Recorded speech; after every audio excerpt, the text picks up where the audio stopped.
안녕하세요. 오랜만에 뵙습니다.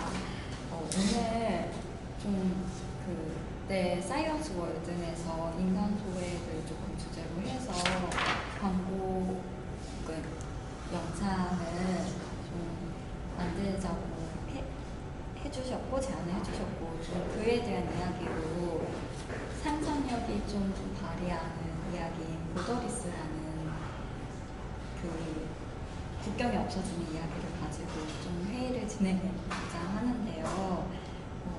제가 간략하게 조금 적어왔어요. 그래서 오늘 이 조금 몇 가지 의제가 있는데 그 의제를 심야하는 과정을 거쳤으면 좋겠고, 그리고 거기에 의견을 더해주시면 저희가 다시 정리를 해서 이거를 바탕으로 또 다른 공학자 박사님들이나 다른 분들께 다시 인터뷰를 해서 조금 내용을 심화하는 과정을 거쳐보고자 하는데요. 일단은 그냥 국가랑 민족에 대한 개념을 조금 가지고 와봤고, 제가 생각했을 때 국가가 있기 때문에 그 안에 종교나 사상이나 언어나 풍습이 자연적으로 학습된 채 조금 자라난다고 생각을 했었고, 그게 또 필연적이다는 생각을 했어요. 그래서 국가가 없다면 그런 거에 국한되지 않고 좀 인간 본질의 자유를 추구할 수 있지 않을까라는 생각을 해봤습니다. 그래서 약간 인간 소외하고 결합이 돼서 타인의 생각이나 사상을 이해하려는 마음이 있다면 국가가 없어도 돌아가지 않을까라는 약간 허무맹랑한 생각을 해봤는데요. 배경으로 조금 국경이 없어지기 전에 일련의 사건들을 그냥 생각을 해봤는데, 이거에 대해서 조금 같이 얘기를 나눴으면 좋겠어요. 그래서 미래에 일어날 기후변화가 좀 어떻게, 또 전문가이시기도 하니까 기후변화가 어떻게 일어날지 궁금하긴 하거든요. 국경이 없는 보드리스라는 이 감독님이 오늘 그 주제를 꺼낸 것 자체가 보드가 강하게 있다 현재는 라는 것을 상징적으로 나타내는 그런 것 같습니다. 어떤 사회 문제고 여기 이제 발제하신 내용을 보면 이제 우리가 뭔가 익숙해져 있고 모든 것에서 행동하고 판단하고 모든 것들이 정부라는 것과 대비해서 국경 없는이라고 얘기해야 될지, 아니면은 뭔가 존재하는 국가라는 것에서 이제 국경 없는 것으로 이렇게 판단해야 될지, 이런 것이 먼저 떠오르고요. 두 번째는 바이러스 시절에 한국은 이제 모든 나라가 다 잘했다고 생각을 하고 있고 많은 나라들이 칭찬을 하고 있는데, 그러면 이제 하나의 그 국가 안에 속한 국민으로서 아니면 시민으로서 내가 한 일은 뭘까? 그냥 하지 말라면 하지 말고 집에 있으라면 있고, 아니면 이제 그런 것이 이제 미래사회 발제도 나와 있지만 미래사회에서 과연 개인이라는 존재가 뭘까라는 생각이 들었고요.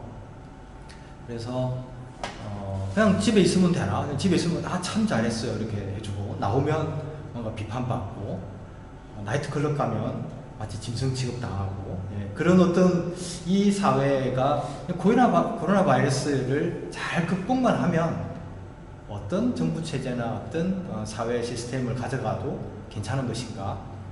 그 정부가 현재 우리 정부가 잘못했다라든지 이런 뜻이 아니라, 과연 이 것이 코로나 이후나 아니면 코로나가 굉장히 길게 이어지더라도 우리 삶이나 개인 삶이나 아니면 개인의 어떤 정신 이럴 때 어떤 영향을 미칠 수 있을지에 대한 것.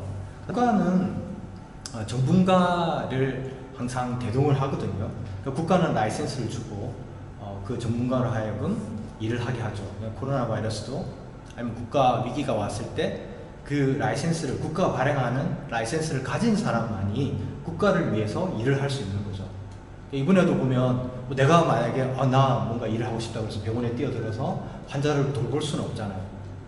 내가 아무리 하고 싶어도 아무도 그 자격을 주지 않아요. 그러면 그 자격을 가진 사람만이 이런 국가적 위기에서 역할을 한다 이거죠.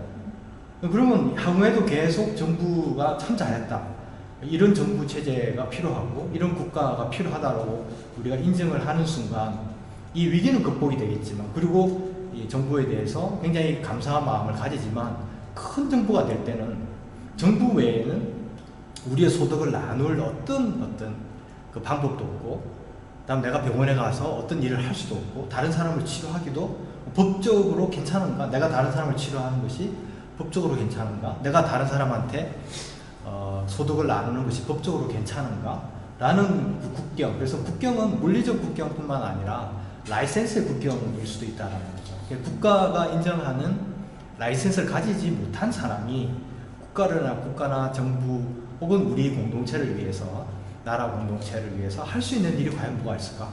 그냥 말 잘 듣고 집에 가만히 있고, 그리고 마스크 끼라면 끼고, 줄 서서 마스크 사라면 사고, 뭐 이런 거, 이게 이제 잘못됐다는 뜻이 아니라, 이런 좀 되돌아봄이 없다면 조금 지난 다음에 개인적 소외는 더 깊어질 수밖에 없지 않느냐. 그러면 굉장히 성공을 거둔 국가와 정부는 더 큰 것을 지향하죠. 모든 더 큰 일을 하고자 하는 거죠. 지금의 정부를 보더라도 이렇게 성공했으니까 더 큰 일을 할게요. 그러니까 힘을 주세요. 성공했잖아요, 지난번 선거에서. 그렇게 되면 이 정부가 그럼 그 다른, 그러니까 이제 선거에서 패배한 어떤 정당이나 아니면 이런 사람들이 기회가 있어야 된다, 이런 얘기를 하는 게 아닙니다, 절대.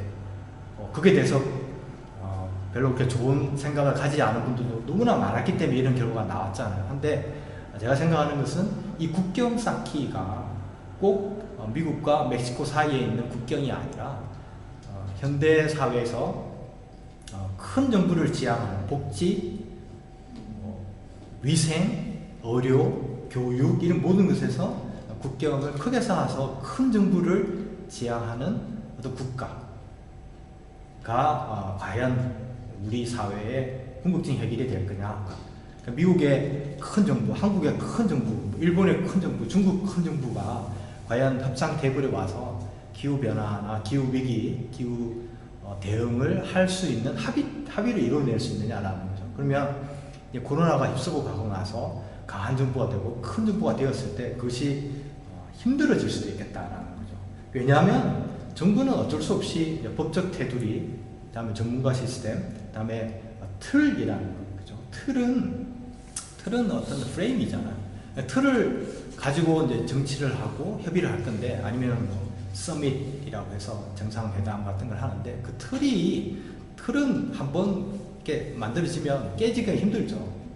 그리고 틀에서 벗어난 것들은 이제 아웃라이어에서 이제 또 법적인 심판을 가하게 되고, 정부에 반대하는 사람으로 낙인찍히게 되고, 또 그런 거죠. 그 틀 안에 있는 사람들이 공리주의적으로 큰 이익을 얻고, 다른 사람들은 이제 복지제도, 재난지원금 이런 형태를 통해서 돕겠다, 이렇게 이제 정부가 나서겠죠. 그렇게 되면 향후의 기후위기도 아마 그와 비슷한 틀을 가지고 해결하려고 들 것이고, 틀이 유연하려면 이제 오늘 감독님이 말씀하신 것 같이 이런 보드가 사라져야 됩니다. 보드가 사라지게 되면 이제 노음이 생기죠. NORM. 그러니까 프레임에서 약간 약해야 되는 게 이제 노음이고, 노음은 사회적 규범이죠. 이 단계가 되면 정부뿐만 아니라 이제 시민들도 어느 정도 이렇게 관여할 수 있는 뭔가 여지가 생기는 거죠. 노음. 근데 노음 자체도 지금의 미국이나 중국이나 우리 한국, 이런 대부분의 국가, 강한 정부를 지향하는 국가들에서는 사실은 허락이 잘 안 되는 거죠. 그럼 그보다 더 유연해진 것을 우리는 포럼이라고 합니다. FORM, 포럼이라고 하는데, 이 포럼은 국가적인 정부가 내세우는 것보다는 사회가 이렇게 자연스럽게 형성되는 그 어떤 형태거든요. 그러니까 사회적 질서가 어떤 그 일반 대중들이 한 명 한 명 이렇게 쌓여서 그것이 틀이 될 때, 그 다음에 이제 국가가 강한 힘을 받게 되고, 그것을 대응해서 정부가 움직이는데, 그 전 단계인 그 포럼의 형태를, 그러니까 질서가 일어나는 어떤 우리 사회의 많은 사람들이 가지고 있는 질서를 일으키는 어떤 기호적 속성, 혹은 코드가 맞아서 어떤 현실이 되고 또 현실이 좋네 이렇게 느끼면 많은 사람들이 그것을 다시 이제 판단하게 되고 상황이 바뀌면 또 다른 판단하게 되고 이런 여러 가지들이 쌓여서 FRM 포움들이 형성돼요. 포메이션이 돼요. 이것이 이제 인포메이션이잖아요. 다른 사람한테 전달하는 게 폼이 전달되는 게 인포메이션이고 인포메이션이 모여들었을 때 소통이 일어나는 거죠. 그 소통은 서로가 다른 언어들이 가지게 되는 거죠. 이 모든 것들이 자연스럽게 이루어졌을 때 사회적 질서가 이렇게 한 걸음 한 걸음 나아간다. 이걸 우리는 진보 이렇게 이제 된다고 저는 믿는데 그런데 이제 그것을 지향하는 진보 정부가 이제 우리 정부든 중국 정부든 일본 정부든 유럽 정부든 뭐 미국 정부든 이런 정부들이 강한 정부나 큰 정부를 지향하게 되면 틀이 되죠. 프레임. 이렇게 되면 더 이상 인포메이션이 아니라 이제 규범적, 법적인 태도가 되고 그것이 보호드가 된다는 뜻이죠. 그러면 이 보호드가 생기게 되면 일반 사람들이 소통 못하죠. 자기의 포움, 자기가 느끼는 포움을 가지고 인포메이션을 통해서 소통하는 것이 아니라 다른 사람 얘기를 듣는 것이 아니라 이것이 정부의 어디에 맞느냐 아니면 이것이 정부의 지향점에 어울리느냐 싫으면 다음 선거 때 어떻게 해라 이런 식의 논리가 계속 떨어지는 거죠. 그러면 사실은 뭐 보수도 아니고 진보도 아니고 태보가 일어나는 거 아닌가. 그래서 이제 보호들의 개념은 큰 정부, 그래서 역사적으로 제가 생각할 때는 큰 정부가 그렇게 오래 간 적은 없어요. 큰 정부가 되면 다시 작아져서 뭔가 이렇게 질서가 만들어지고 힘이 결집되면 또 큰 정부가 생겼다가 큰 정부는 틀은 오래 갈 수 없다고 봐요. 굳어 있으니까 모든 것들. 그래서 이제 다시 유연해지면서 깨지고 다시 이렇게 늘어났다가 이런 어떤 유기체적인 진화가 일어나는 현상이라고 보는 거죠. 그러면 지금 시기에 사이언스 월든이 담당해야 될 것은 소외의 문제를 정부가 하는 대로 하는 것을 최대한 존중하고 정부가 잘하고 있다라고 믿고 또 따르고 하는 것도 물론 중요하지만 개인적인 차원에서의 어떤 질서가 모이는 코드적 어떤 보험의 형성을 이렇게 잘 되도록 하는 것이 사이언스 월든에서 가장 지향해야 될 것이 아닌가 이렇게 생각합니다.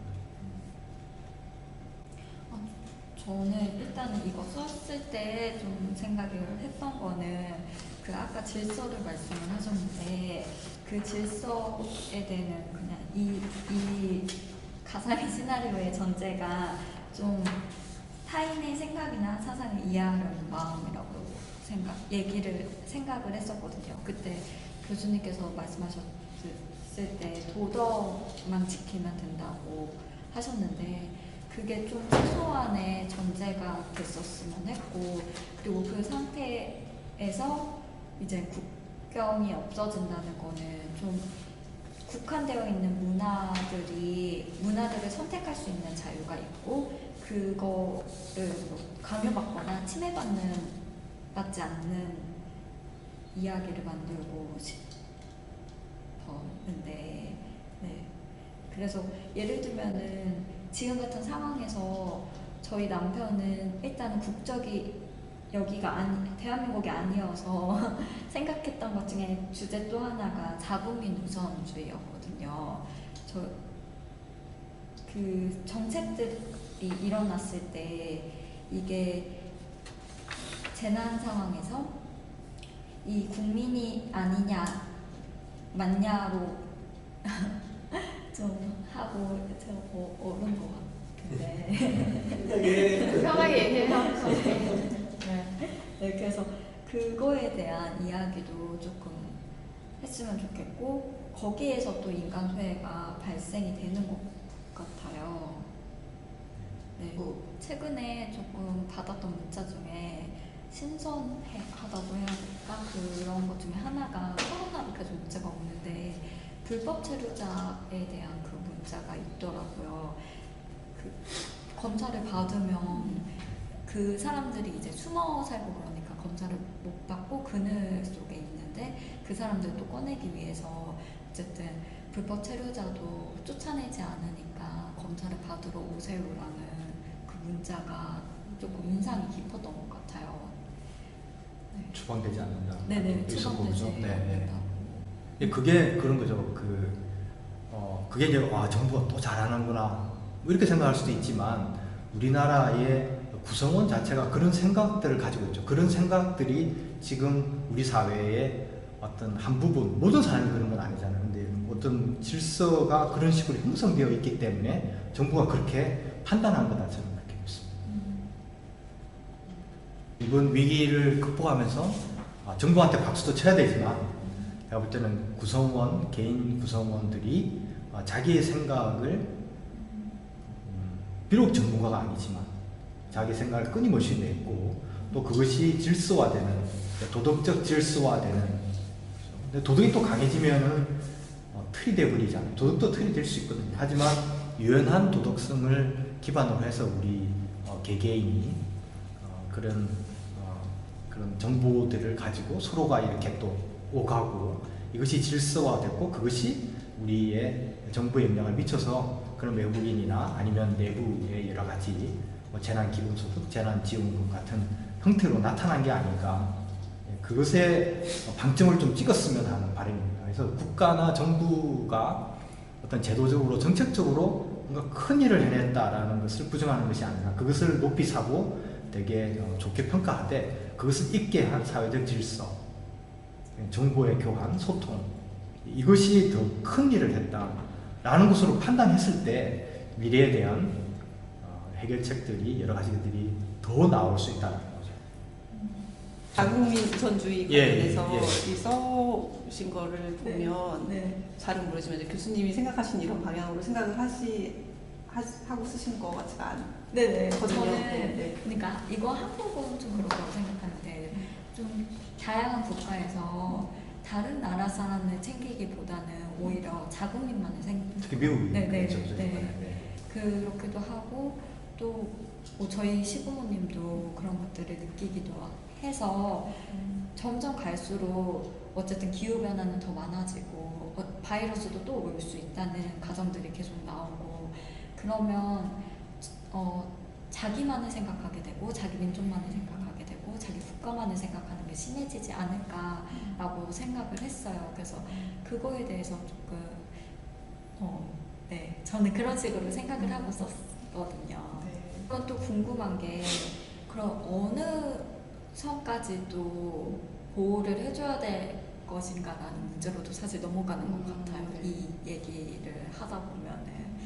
그래서 그 기준을 사실 저희가 정할 수는 없는 거고 그리고 시대나 상황이 변하면서 계속해서 수정이 될 텐데 어쨌든 저는 처음에는 이런 식으로 흘러가고 그러다가 약간 여러 연쇄적인 사건들이 발생을 하면서 뭐 기후변화라든지 뭐 사상 갈등이나 종교 갈등으로 인한 전쟁이나 이런 것들이 일어났을 때 또 발생하는 사건들이 겹쳤을 때 국경이 좀 모호해질 수 있지 않을까 그 이유처럼 좀 힘을 합치는 때가 오지 않을까라는 가정을 한 거고요. 그래서 그럼 어느 선까지 보호를 해줘야 되는지가 어떻게 생각하시는지 갑자기 궁금한데.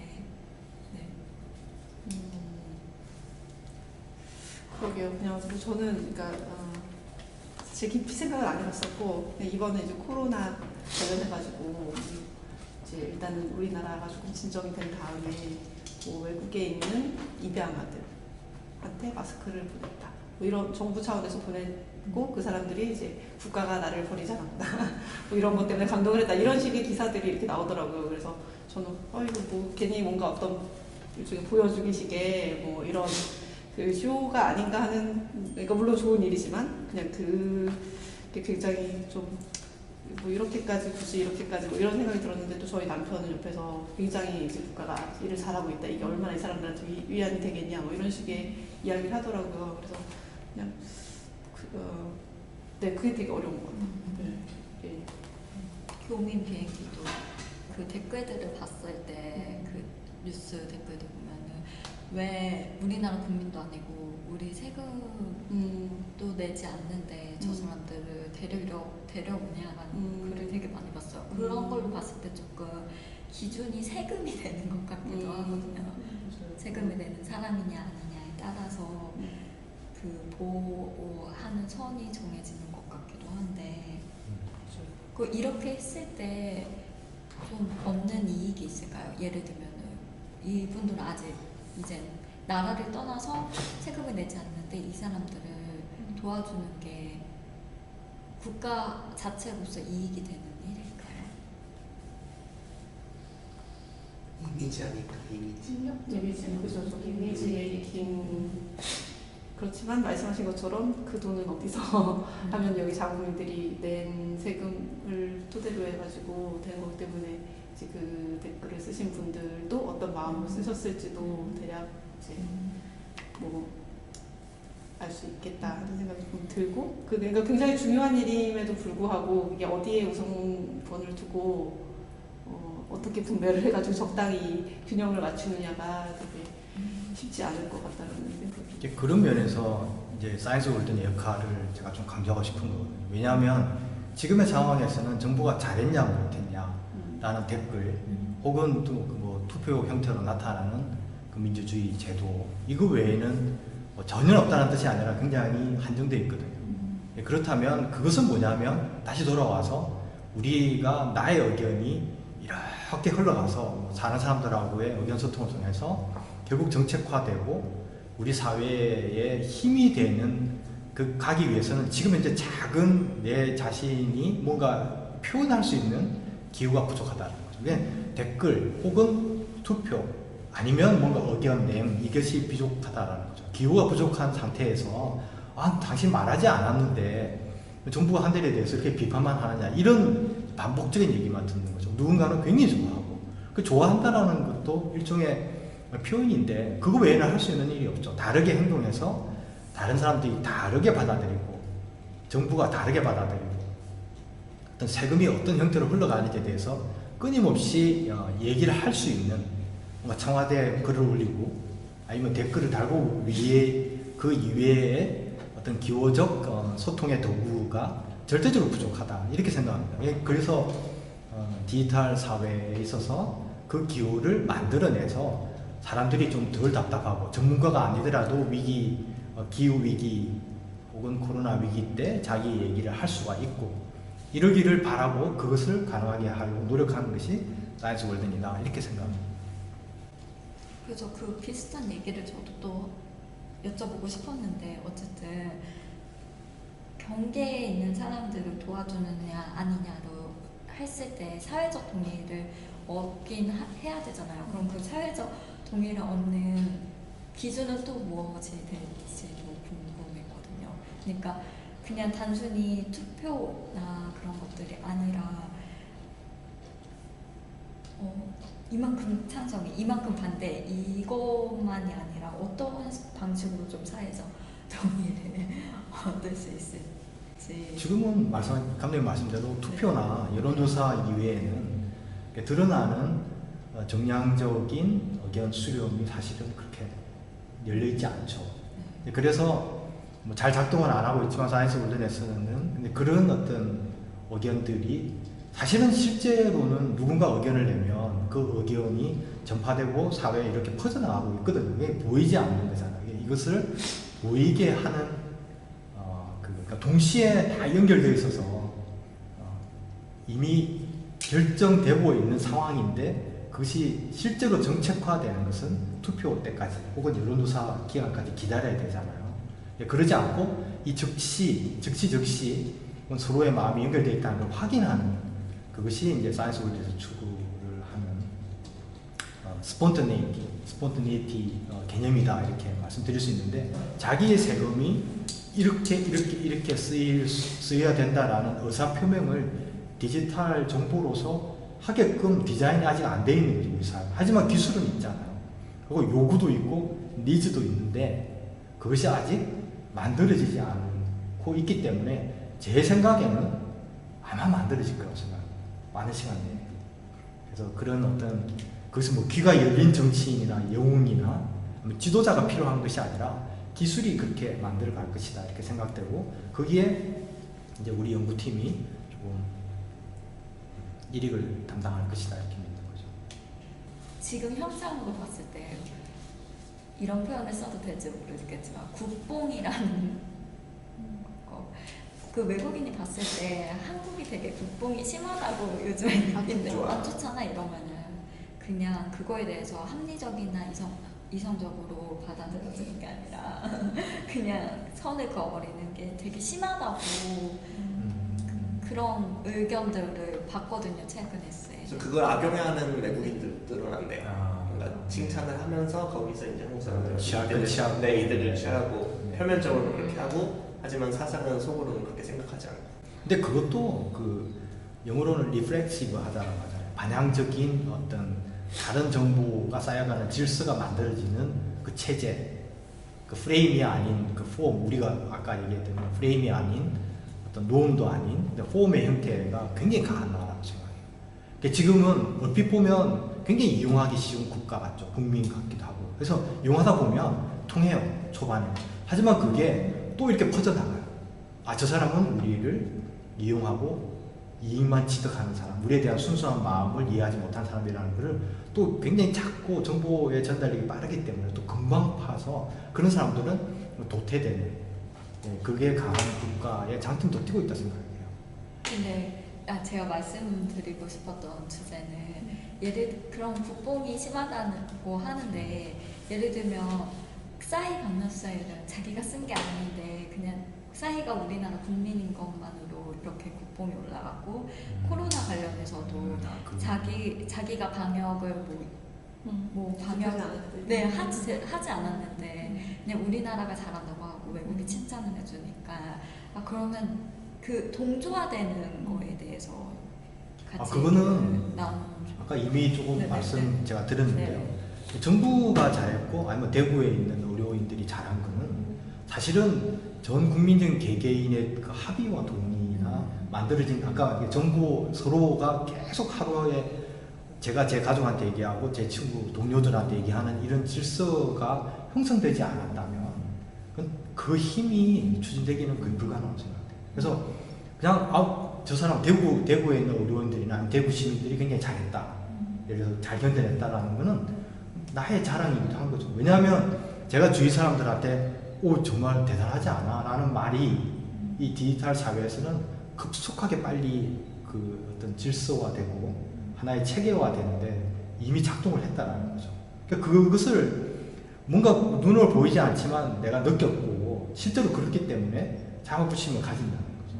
그러니까 다만 아까 제가 말씀드린 것은 내가 그 라이센스를 가진 의사가 아니고 대구에 가서 혹은 경북 지역에 가서 뭔가 봉사를 하고 싶어도 하지 못하는 이 그 어떤 국경, 높은 국경 있잖아요. 그죠?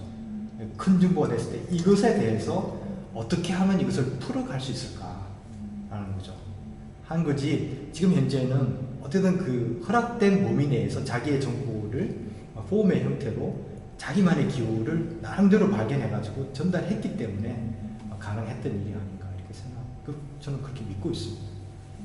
유럽, 미국 모든 국가들이 근대화를 그냥 아프게 겪었거든요. 근데 이제 한국은 일제를 당했죠. 일본한테 침략당해서 일제 시대를 겪으면서 근대화 시기가 다른 서양 국가 혹은 다른 동양의 국가들이 근대화의 아픔을 뚫고 이제 개인의 탄생, 그다음에 인간 존엄이나 아니면 산업화가 이루어지는 시기에 일본의 이제 침략을 받으면서 근대화를 겪었기 때문에 사실은 엄격하게 따지면 저는 뭐 사회학 전공자는 아니고 이해도가 훨씬 낮겠지만 근대화가 사실은 이렇게 희미한 국가 중에 한 국가라고 생각이 돼요.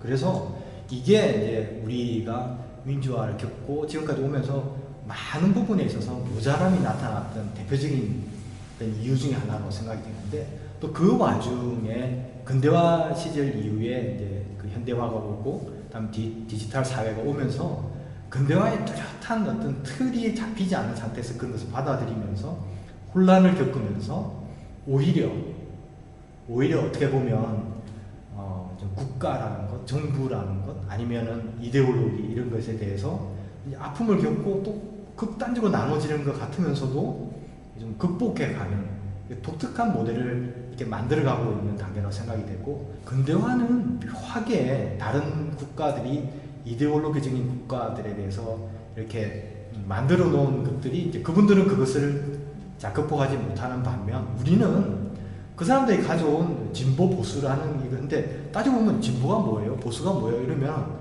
사실 특별할 것도 없는데 막 나눠져 있는 경우도 있는 것 같아요. 그래서 오히려 제가 생각할 때는 종교적 갈등 없이 종교적 포용이 있게, 아니면 정치적 포용도 좀 쌓여가다 보면 디지털 사회에 있어서는 어떤 정부나 국가를 극복해서 국부를 존중하되, 그 제도를 존중하되 할 수 있는 게 강한 측면이 있고, 이 모델이 제가 생각할 때는, 제 희망에는 중국을 포함한 다른 아시아 국가 혹은 서양 사회에도 영향을 미칠 거다, 이렇게 저는 생각을.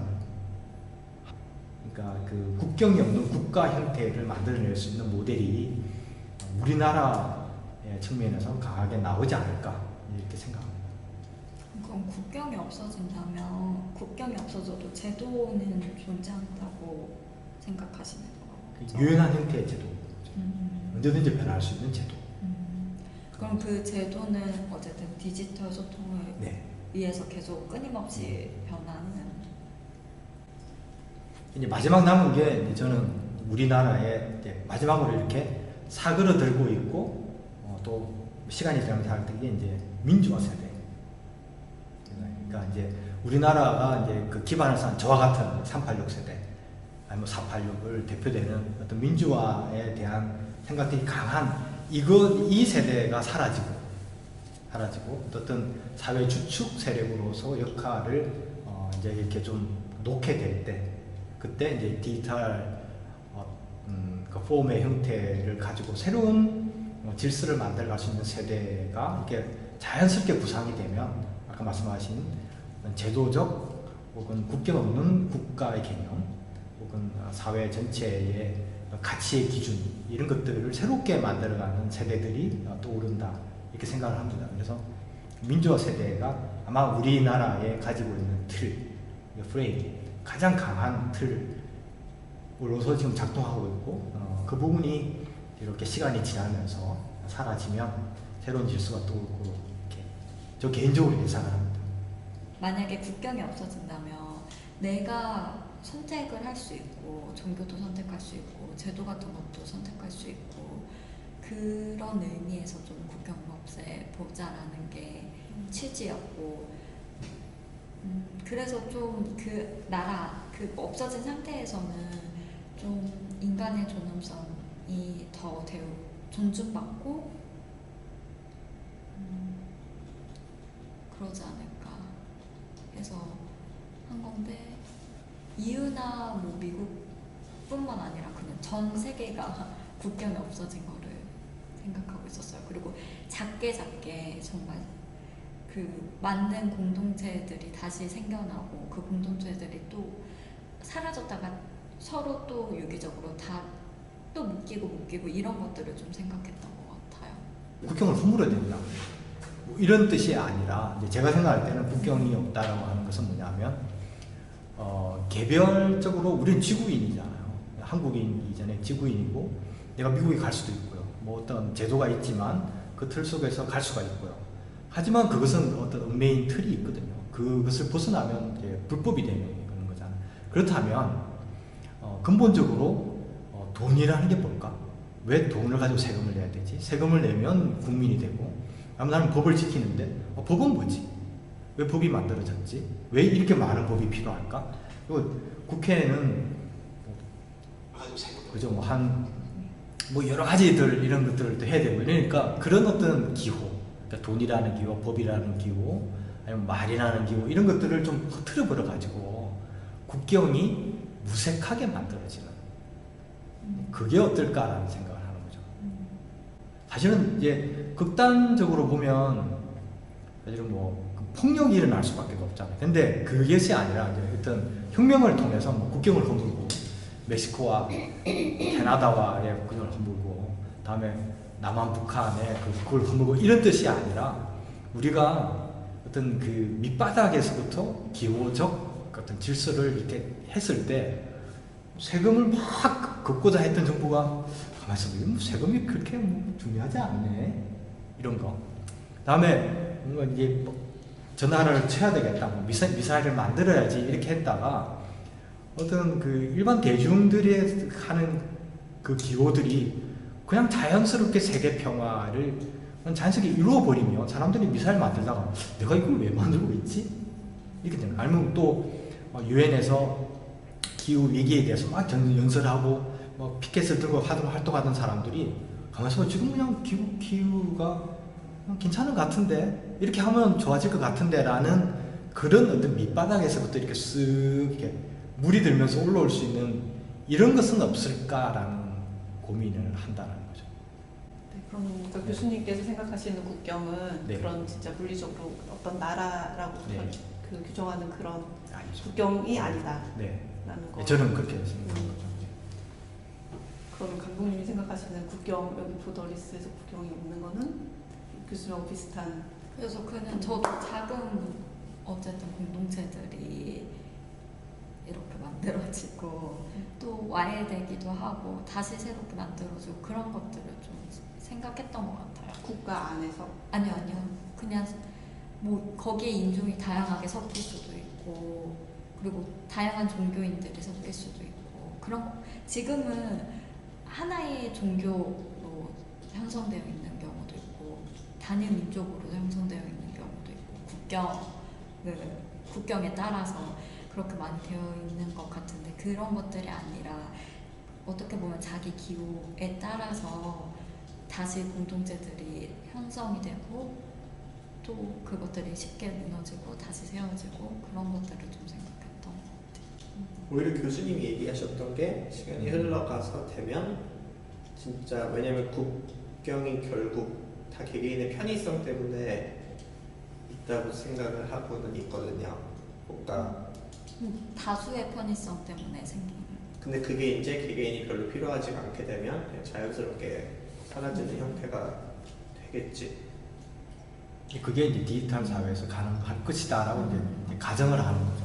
근데 그걸 오히려 우리 세대나 우리 다음 세대나 될 것 같긴 해. 왜냐면 더 이렇게 더 개인의 이런 특히 한국에서 살면 저는 한국에서 사는 이유도 되게 편리한 게 많고 오히려 지금 뉴질랜드는 되게 약간 시골 같거든요.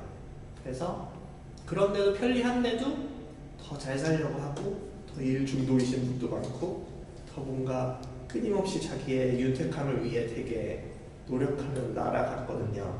그래서 아직은 단일 민족인 느낌이 있고 하지만 결과적으로 그걸 계속 지향하다 보면 다른 나라 유익도 더 많이 되고 그냥 그 목적이 자체가 그 삶의 윤택함에 포커스가 맞춰져 있으니까 그냥 사라질 것 같아요.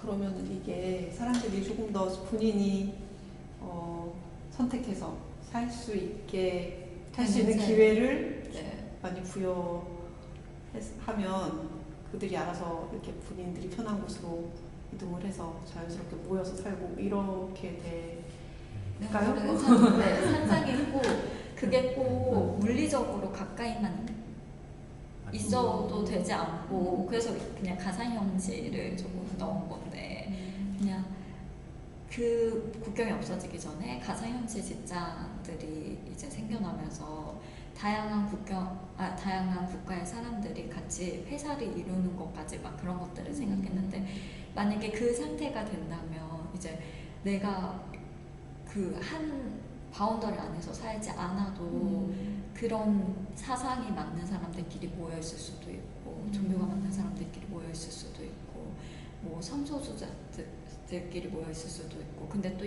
이런 공동체들이 뭐 나는 여기에도 있고 저기에도 있고 뭐 그런 것들을 생각했던 것 같아요. 그러니까 디지털 공동체 말씀하시는 네, 맞아요. 지대만 있어도 네. 어디 살든 상관이 없는 거죠. 근데 이거는 이제 제가 혼자 하기 힘들어서 궁금했던 거는 그렇다면 그때 사회적 규범이나 질서는 어떻게 만드느냐가 같이 좀 얘기를 하면 좋겠다 싶었던 주제 중에 하나였어요. 네, 그것은 이제 일단 만들어 두고 이론이나 질서를 정해두고 이렇게 내용을 그 보따리 안에 채우는 게 아니라 내가 오늘 그 어떤 형태의 정보를 다른 사람한테 받아들이고 다른 사람의 정보를 내가 어떻게 바라보는지 관찰하는지로부터 출발이 된다고 생각되고요. 그것이 이제 이렇게 그때그때 보이게 할 수 있는 기술이 디지털 기술이다라는 거죠. 그래서 디지털 기술은 어떻게 보면 가장 아날로그라는 기술이 할 수 없었던 아날로그 정서가 디지털 시대 기술이 가능하게 했기 때문에 즉시 실시간으로 아니면 동시에 모든 사람들이 그 감정을 공유할 수 있다는 거죠. 디지털 사회의 특징이 그거고 그것을 통해서 질서가 만들어지는 것은 시간 문제다 이렇게 보는 거죠. 그럼 굳이 질서를 만들지 않아도 네. 만들어진다는 네. 말씀이시죠? 그래서 이제 도덕성이 필요한 게 네. 그것이 어떻게 물결 치듯이 이제 흘러갈 때 이게 잘못됐구나라는 것은 사실은 뭐 집단적인 도덕성, 집단 지성이 그것을 판단하는 거예요. 그러면 또 그 개개인으로 다시 쭉 다시 돌아가서 또 정보들을 만들어내고 그걸 또 받아들이고 그걸 판단하고 이런 거죠. 그래서 어떻게 보면 그런 거죠. 이것을 관찰하는 사람을 내가 관찰하는 거죠. 그러니까 세컨 오더라는 그런 사회학에서는 세컨 오더 옵저베이션이라고 하는 거예요. 내가 이제 어떤 상황을 직접 관찰하는 것도 있지만 다른 사람이 그 상황을 관찰하는 걸 내가 관찰하는 거죠. 이것이 그 질서가 만들어질 때 굉장히 필수적으로 기묘하게 작동을 할 것이다 이렇게 보는 거죠. 아니면 내가 뭔가를 바라보는 시각을 내가 어떤 코로나를 바라보는 것, 내가 재난 지원을 바라보는 것, 내가 복지를 바라보는 것, 내가 어떤 그 외국인을 바라보는 시각을 내 자신이 다시 바라보는 거죠. 다음에 정부가 어떤 일을 할 때 정부가 그 일을 왜 이렇게 봤을까라는 그 어떤 그 방법 있잖아요. 그 방법을 내가 바라보는 거죠. 그러니까 그 항상 일어나는 걸 위해서 찬성, 반대, 댓글 이게 아니라 그 사람이 왜 그렇게 바라봤을까를 바라보는 그 행위. 이것이 디지털 사회에서는 특히 중요하게 질서를 만드는데 작동을 할 것이다 이렇게 보는 거죠. 국경이 없어져면 정부도 없어질까요? 정보요? 네. 디지털 정보가 생기는 거죠. 그래서 그런 어떤 새로운 상상들을 좀 계속 하는 게 필요하다고 합니다. 그것은 지금 이제 우리는 점쟁이는 아니에요. 예언가도 아니에요. 하지만 떠오르는 것들이 있으면 이제 그런 것들을 자유롭게 얘기하고 그것이 어떻게 될지 조금 시간을 두고 지켜봤으면 하는 거죠. 그래서 오히려 제 생각에는 그 폭풍이 오기 전에 고요함이 있잖아요. 그렇듯이 굉장히 그 정부가 산산조각이 나기 전에 큰 정부가 만들어지는 듯한 느낌? 이런 게 좀 느껴요. 제 자신은 느낍니다. 아마 이 역사상 가장 존재하기 힘들었던 가장 큰 정부가 미국이든 중국이든 이렇게 만들어질 거고 그 속에서 그 사람들이 그것을 어떤 사회나 세상의 질서를 통제하려고 할 겁니다. 제 생각에는요. 그리고 그것이 일시에 무너지는 현상들이 아마 디지털 사회에서는 일어나고 새로운 질서로 향해 가지 않을까. 그러다 보면 어떤 그 산화된 형태의 새로운 정부 형태가 한 번도 역사상 존재하지 않았던 정부 형태가 나타나지 않을까. 문화라는 것도 틀이에요. 네네. 그죠? 네. 문화라는 것도 네. 우리는 문화가 참 좋다, 문화적이다 이렇게 표현하지만 네. 사실은 문화도 구속이 될 수 있고 정부도 마찬가지, 네. 국가도 마찬가지잖아요. 그렇고 이제 여성, 남성 이렇게 얘기하는 것 자체도 네. 사실은 오늘 비슷하다는 거죠. 네. 국경 없는 하는 순간 국경을 염두에 두고 얘기하는 거거든요. 네. 그다음에 네. 여성 문제를 얘기하는 것도 어떤 여성 이렇게 얘기하는 거죠. 우리가 여교수님, 네. 여자 교수님, 뭐 여자 정치인 이렇게 얘기하는 거 동일한 거고 성소수자도 마찬가지로 생각이 되고요.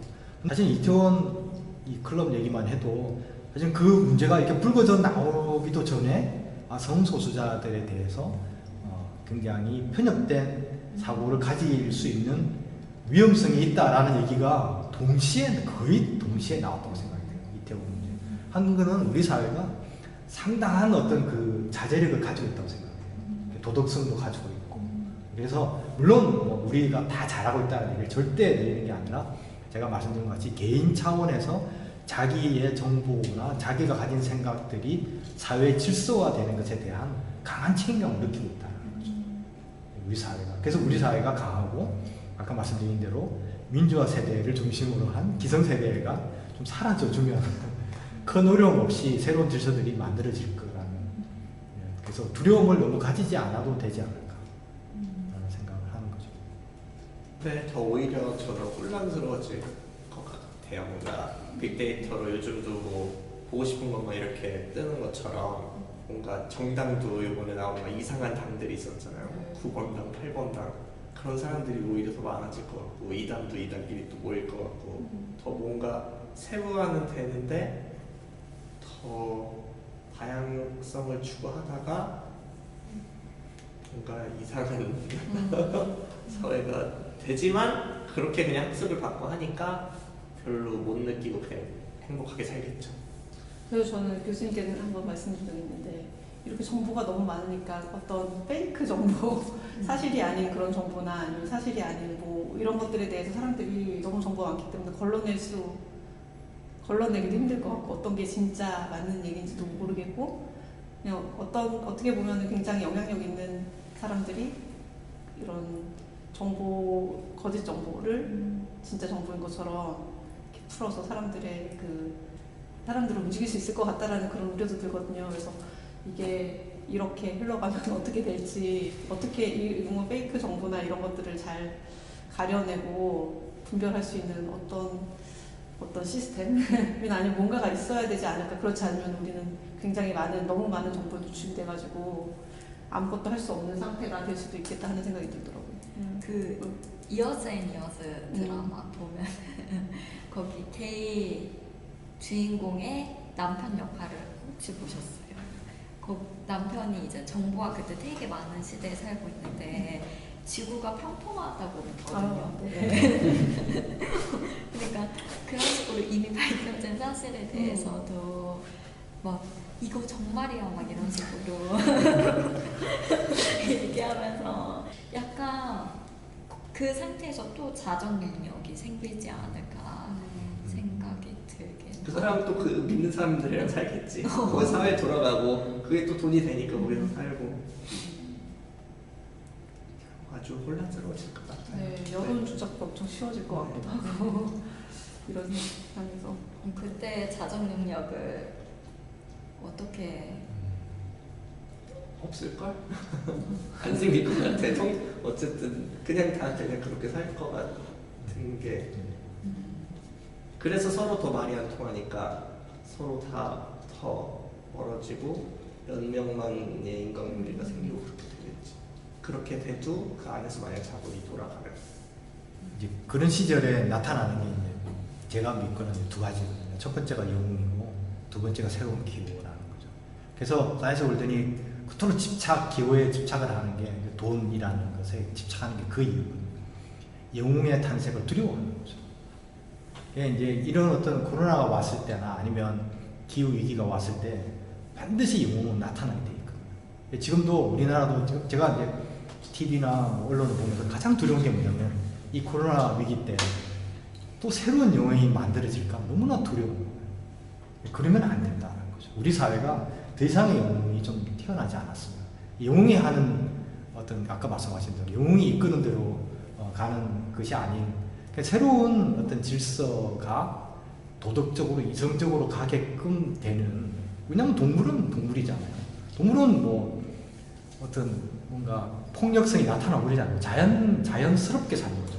그걸 우리는 자연이라고 부르고 자연도 개념이잖아요. 그런데 사람은 인간이기 때문에 이성이 있고 이성이 뭔가 폭력도 나타나고 대량 학살도 나타나고 뭔가 만들어내는 그런 거거든요. 그러니까 그것이 만들어낼 때 작동을 하는 게 기호와 기호적 질서 아니면 영웅의 규범인 거죠. 영웅이 질서를 만들고 규범을 만들고 법을 만들어서 따르게 하고 따르지 않는 사람은 처단하고 이제 이런 거죠. 그래서 그것이 이제 저는 그렇게 가지 않고 자연스럽게 기호가 만들어지고 그 기호를 쓰는 사람들은 아름다운 마음, 참 환상적이고 유토피아 같은 생각인지 모르지만 자연스럽게 그 조절이 되고 도덕적인 조절이 되고 서로를 조절할 수 있고 서로가 서로를 조절하는 거죠. 영웅이 조절하는 거고 국가가 조절하고 법이 조절하는 것이 아니라 그냥 자연스럽게 아까 자본 얘기하셨지만 돈이라는 기후가 조절하고 말이라는 어떤 그 논리가 조절하는 그런 세상이 디지털 사회에는 올 수 있고 그에 대한 믿음이 없으면 기후를 만드는데 사람들이 주저할 것이고 뭐 돈이 있는데 왜 자꾸 다른 돈을 만드니? 뭐 비트코인을 왜 만들어야 돼? 아니면 왜 똥분이 화폐를 만들어야 돼? 뭐 어느 자리 있는데 왜 다른 언어를 만들려고 그래? 왜 다른 뭔가를 자꾸 하냐? 뭐 너는 뭐 사회 불만 세력이니? 이제 이렇게 되지 않는 것은 뭐냐면 그렇게 함으로써 다양성 속에서 하나가 무너지면 또 다른 게 쓰고 올라오고 이것이 또 아까 힘을 발휘하게 되면 또 다른 게 쓰고 올라오고 하는 그런 자연스러운 규범이 기후를 통해서 만들어지. 절대 영웅이 탄생하지 않기 위해서는 기후를 만들어야 된다. 이것이 뭐 저의 생각이기도 하고 사이언스 월드의 기본적인 출발점이다. 이렇게 생각합니다. 영웅이 탄생하면 좋은 거 아닌가? 뭐 근데 백인 친구들한테 트럼프가 영웅이잖아요. 네, 그런 그런 것처럼. 어벤져스를 원하시네요. 아직도 어벤져스가. 어벤져스 영웅이 필요. 그래도 코로나 와도 어벤져스가 안 왔잖아요.